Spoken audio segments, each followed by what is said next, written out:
հրաժարվել է ռուսական բազայի շատ մեծ սխալ է։ Եվրոպայի հետ համագործակցելը վատ բան չի, բայց իմ ցանկությունն է, որ Ռուսաստանի չկդրվի։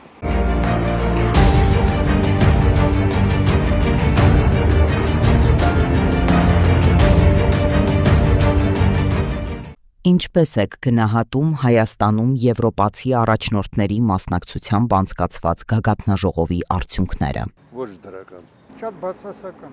Ձեր կարծիքով Հայաստանն շանս ունի ԵՄ-ին անդամակցելու։ Եվրոպայի հետ համագործակցելը վատ բան չի, բայց իմ ցանկությունն է, որ Ռուսաստանի չկդրվի։ Այն պետությունները, որոնք մտել են Եվրոինտեգրացիայից, ոչ մի առասխացում չի եղել։ Համաձայն եք, որ Եվրոպային մոտենալու համար կարող ենք խզել բոլոր կապերը Ռուսաստանի հետ։ Ես չեմ ուզում, որ Ռուսաստանից կդրվեն։ Ռուսաստանի հետ երբ միավորված են եղել, այս ժամանակ դեռ ուրեմն կյանքը դրական շարժ է ունեցել Հայաստանի մեզ համար, հայաստանցիների համար։ Շատ սխալ բան կլինի, համաձայն չեմ։ Ձեր կարծիքով մեր արտադրողները ռուսական շուկան կորցնելու դեպքում կկարողանան իրենց արտադրանքը վաճառել ԵՄ-ում։ Կարող է փորձեն արտանել, բայց միևնույնն է ուղիղ ճանապարհ չունենք մենք Եվրոպայի։ Ես գիտեմ, եթե ասենք ոնց ասած ինքնաթիռով տեղափոխեն ապրանքները, բնականաբար ինքնարժեքը կբարձրանա։ Ես չեմ կարծում։ Կարող է չնչին չափով, բայց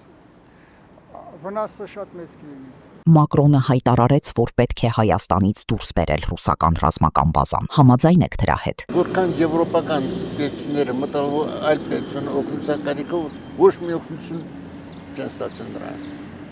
Իսկ Ռուսաստանի հետ միշտ կապը եղել Հայաստանի Ռուսաստանի մի անգամ դրական է, մի անգամ բացասական, բայց հնարավոր է դիտակապված կառավարության այրերից։ Ինչպեսին կլինի դա։ ՆԱՏՕ-ն կարող է ուղարկի իր զորքերը, որ Ռուսաստանի դեմ պայքարեն,